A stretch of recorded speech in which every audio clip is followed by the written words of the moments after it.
Dynamite, and the community has dug pretty deep into the Reckoning, so today we're going to be covering every known side quest in DLC 4. Definitely stay tuned. But as a reminder, as new Easter eggs do inevitably get discovered, expect plenty of updates in the detonated article linked in this video's description. With that, we're going to start with 2 music Easter eggs that got found right at the release of this map. Starting off with the usual music Easter egg that requires us to find 3 different sets of Mr. Peak headphones. We have one set located here in the Mutant Research Lab right there in a zombie's hand. We then have a second set in the Forsaken Containment Room around the neck of a zombie right here as you can see. And lastly, we have another set inside of a cupboard right by the button you initially opened Pack-a-Punch with. This is located by the portal in the director's office. But once you've collected them all, the song Remember Us will begin to play, and this song is a reunion between Kevin Sherwood and Elena Segman herself. But there's a second music Easter egg that'll play Samantha's Piece, the song that we heard at the end of C.A.S.T.E.R Toten, and all you have to do is walk through metal detectors in a specific order 2 different times. This was actually found by Detonated's very own Fajardi, which was hilarious. So as you can see, the order, which I know Reddit has also written down, is 1 3 2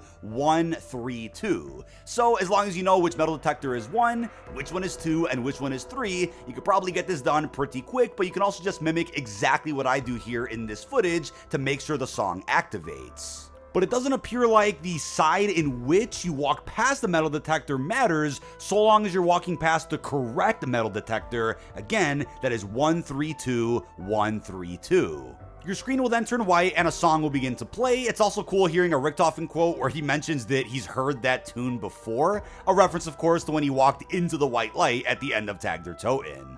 Now there's 1500 free essence that players can also earn just by finding missing paintings, so the trick is finding each painting one by one and bringing them to where they belong in the director's office to get 500 points a pop. The first painting is located here in the spawn area. You want to grab it, bring it up to the director's office, and you'll see exactly where I place it to get 500 points. The second painting is located right behind the crate in the Pack-a-Punch room.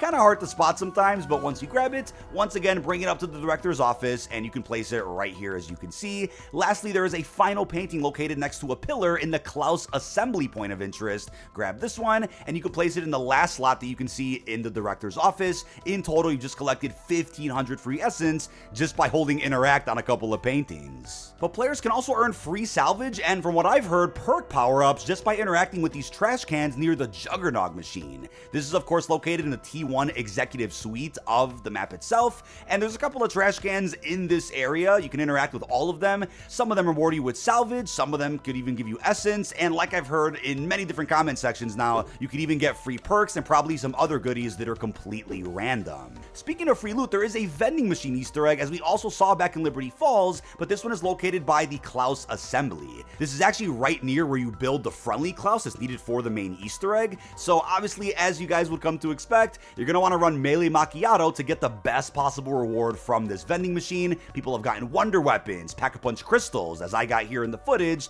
and you could probably get some pretty high value loot, which is again completely random. Now there's also a free self-revive Easter egg that's very easy to do in Richtofen's office. All you have to do is take a look at the pool balls behind the table and just shoot 1, 1, and then 5. Once those 3 balls are shot, it'll instantly provide you with a free self-revive. Now after you've obtained that free self-revive, it'll also start playing a remix of Samantha's Soul. This is a classic track from an older Zombies game. But there's also an Easter egg to get a free ammo mod. What you want to do is stand on the Project Janice logo and look at the Janice logo that's also on the TV. Once you do this, it'll conceal you from zombies while you do some target practice, and don't worry, if you miss a target or 2, you can always restart, and the target should be in the same spot every single turn. Obviously, I'm also using a semi-automatic weapon, which is probably the easiest for a quest like this, but you do have to shoot each target in, I think it's under 8 seconds, and once you shoot all of them, you'll be rewarded with a random ammo mod. Now, I do like the idea of side quests that you can do right at the beginning of the game, which can help a speedrun and help you save a little bit of salvage. But as a quick note, the AMR mod sniper seems to be the go-to weapon as of right now against some of the heavy enemies and even the boss fights. Now, although the free Gorgafex is tied to the main Easter egg, I did want to mention the quest to get a free one real quick, since we actually released a puzzle solver over on the Detonated Codex, and we do plan on releasing more puzzle solvers in the future, but all you need to do is input the 2 words that the computers give you, and this page will give you every possible symbol and its correlating atomic number, which will be needed to unlock the secret room upstairs. So in my game, my words were abhorrent and castigate, so it gave me the symbols CA and even AC, both of which exist on the periodic table, but in my game specifically, my correct symbol was CA, which meant 020. I inputted that code, and voila, the secret room opened straight away. But technically, the Gorgafex variants are side Easter eggs since they're not needed for the main quest at all, but if you want to see how to upgrade the Gorgafex 2 different times, I'll have my separate video linked down below. Once again, apologies for the mistake in that video where I mentioned that these upgrades could be tied to which boss fights you can trigger during the main quest. There was a lot of confusion when the map initially released. But moving on to the chicken bucket Easter egg. This is very similar to the Rat King crown we saw in Citadel Day More. All you have to do is head over to the T1 executive office here and throw any type of projectile or grenade at a chicken bucket sitting on a shelf, in which 6 chicken wings will then spawn all around this room and this room only. You'll see a chicken wing on the counter, next to a trash can behind the counter, on the floor, under chairs, under tables, in corners, under the door frame to leave this room. All the chicken wings you need are in this room specifically, and once you grab them all, you can then pick up the chicken bucket where it'll sit on your head. Obviously, you can go into third person to get a better view of the chicken bucket.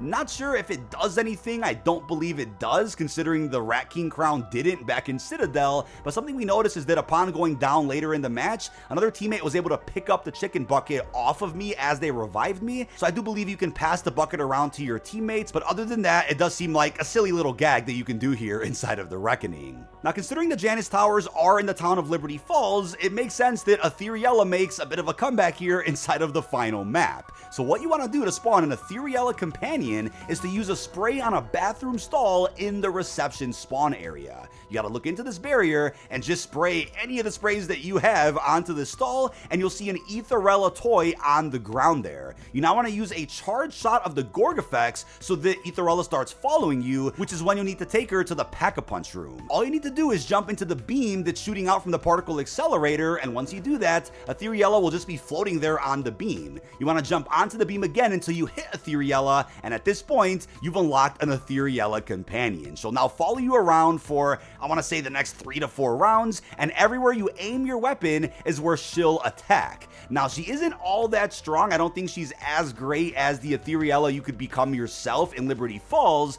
but it could be something useful that maybe you want to bring into a boss fight, or maybe you can use to your advantage on high rounds. Hey, maybe you go AFK for a second and your teammates are watching a zombie, but some zombies slip away and you're just sitting in a corner with her, then Aetherella's probably going to be able to protect you for the couple of minutes that you're away. Now, it would be cool if you're able to upgrade Aetherella or become her again, but as of now, there's no leads for such a quest. Now, it wouldn't be a Treyarch map without a Jumpscare, right? Luckily, there's a sniper wall by right by where the Jumpscare could be triggered, so if you have the correct build with an actual sniper scope on the SVD, use that to your advantage. If not, you're gonna have to pull a regular sniper with the scope out of the mystery box or just spawn in with one.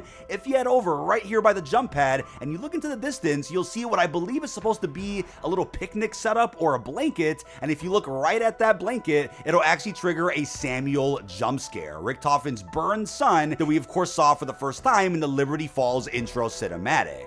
But you guys may have also noticed that you can see the mansion and the town of Liberty Falls in the distance as well. Now, Treyarch advertised the C.A.S.T.E.R turret many times throughout the intel drop and even the blog post because you can actually upgrade it up to 3 different times. Here's what you need to do. With either the C.A.S.T.E.R turret in the Quantum Core room or by the Forsaken, you need to get dozens and dozens of kills. What I did here is I jumped back and forth between the two. There's actually 2 turrets in each room, so 4 total that you can use. Yes, they cost points to actually activate, but I was on a high round here, so points weren't really an issue. And I want to say I killed almost 100, if not more, zombies with the first iteration of the C.A.S.T.E.R turret that you could see right when you spawn into the game. I'd recommend starting this process at a bit of a lower round just to ensure that you can actually enjoy some of the later upgrades, which will take a while to actually earn. Now, once you get enough kills with the C.A.S.T.E.R turret, and if you have subtitles on, you'll very clearly hear and also see memory full. It'll pop up on screen as an error, letting you know that you now need to kill a random zombie nearby to get a hard drive. But you'll notice the zombie within, I want to say, 30 seconds or a minute of getting a couple of kills around this area. Grab the hard drive and bring it to where the brain is in the Quantum Core room. You don't have to do the main Easter egg or the brain step to actually interact with this machine. Just punch it to be able to insert the hard drive, and once once you do that, it'll be a mini lockdown without a progress bar, so just throw decoys and just defend this area so that zombies don't damage this machine. If they do, you gotta wait a good, I think it's 45 seconds or a minute, and the hard drive will fall on the ground so that you can reinsert it. Once you defend this machine, the turret will now be upgraded to the C.A.S.T.E.R 2.0. Now, the 2.0 and 3.0 versions of the C.A.S.T.E.R will provide a larger radius of damage and similar effects to that of the Gorg effects, while they'll also last longer. But you want to repeat the exact process I told you to upgrade the C.A.S.T.E.R from the 2 to the 3, and then the 3.0 to the 4.0. Now, it felt like it took hundreds and hundreds of kills to get this upgraded to the next stage. If anything, this side quest is absolutely meant for high rounders who can get a bit of an assist on some of the higher waves against some of the stronger enemies. But again, as you get enough kills, you'll hear the error. You can grab a hard drive from a random zombie that you kill, put it back into the machine where the brain is, wait a little bit, and then the trap will be upgraded. Now, I feel like it took a good maybe 3 to 5 full rounds of the casters getting all of the kills, and that's again from jumping back and forth between the containment room where the Forsaken is to the quantum core room where the other traps also are. But once you get enough kills for the final time, find that hard drive, place it in the computer, wait for the mini lockdown, and boom, you'll have the C.A.S.T.E.R 4.0, which can now actually brain rot some of the enemies that it shoots, on top of lasting longer and providing that little blast pool that can damage enemies that walk by. Now, without having to put a bullet into the Uber Klaus, I noticed the C.A.S.T.E.R 4.0 decimated the mech suit to where Klaus then ejected, so as a reminder, this could be huge for high rounds so that the casters can actually help you out with some of the tougher enemies while you're worried about all the super sprinters. But you may have noticed in the footage that the trap is more and more expensive each time you upgrade it, but if you're on a high round, points really won't matter much to you. But now moving on to our first free perk Easter egg. All you need to do is head to the very top of Executive Suites, look down where you'll see Mr. Peaks himself, shoot him once, he'll always be there, he'll float up, land on a railing, and start dancing infinitely until you interact with him. And once you interact with him, I'd say you should wait a good 10 seconds for him to form a bunch of hoops, and as you can probably tell, your goal is to parachute through all of the hoops that he provides you with perfectly. The good thing is, if you miss any of them, you can just make your way all the way back to the top of Executive Suites, and you could try again. If you're in co-op though, and let's say you messed it up, your teammate could actually finish it for you if they fly through all the hoops perfectly. But along the way, you'll get free essence, and by the time you make it back to the very bottom of the reception, you'll be rewarded with one free perk power-up that does get provided to your entire squad. But shout out to Sky and Zone X for having first posted the second free perk Easter egg. What you need to do is get to the part of the main Easter egg where you can break open the portal with the Gorg effects, or you'll then need to interact with this red shiny button in the Pack-a-Punch room, which will then require you to get a bunch of vermin kills. What you'll notice is that there is a counter that is collecting points as you get kills in this room. You'll get 200 points for every vermin kill and 10 points for every regular zombie kill. Your goal in a very short amount of time is to interact with that button and get that counter to 2,000. You'll need 2,000 points, which does require a good amount of vermin and zombie kills in, I want to say, a good minute and a half that you have, or a bit less. And if you get 2,000 points while on this step, you'll be rewarded with a free perk. Now, I'm not always a fan of seeing side quests tied to the main Easter egg, but in this case, it's nothing too crazy, just a perk, of course. Now, as expected, there are also free power-ups that you can find, as we also found in the previous round-based maps. You'll find a max armor on the top of the turret of the rightmost armored vehicle right outside of the T1 Project Janus reception. A little hard to spot, but you'll see exactly where I shoot to where it finally triggers. There's then a full power located in the T1 Mutant Research Lab when looking right from Deadshot Daiquiri. This was by far the hardest power-up to see, but as long as you're by that perk machine, it shouldn't be too hard to spot. We then have a double points. This is located in the quantum computing core room, right inside of a rack above the central structure here when looking from the C.A.S.T.E.R turret. And then we have a bonus points in the T1 Executive Suite, right on a radio tower that's seen above that ceiling when looking from the launcher side of the room.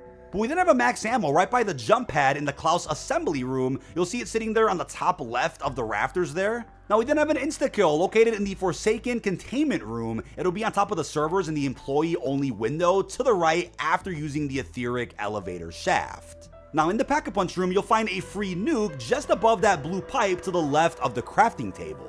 But once you have found all the power-ups I just showed you, you can now get a free fire cell located right behind a barrier in that pit of fire in the Janus reception spawn area. Now for honorable mention, there are additional challenges that you can experience if you go to each of the boss fights on round 100 here in the Reckoning. So for the SAM fight, you'll see permanent red mist as if you're on a special Klaus Commando round, and you'll also see amalgams, while SAM is also going to be in her final phase the entire time, which means she'll be doing even more attacks.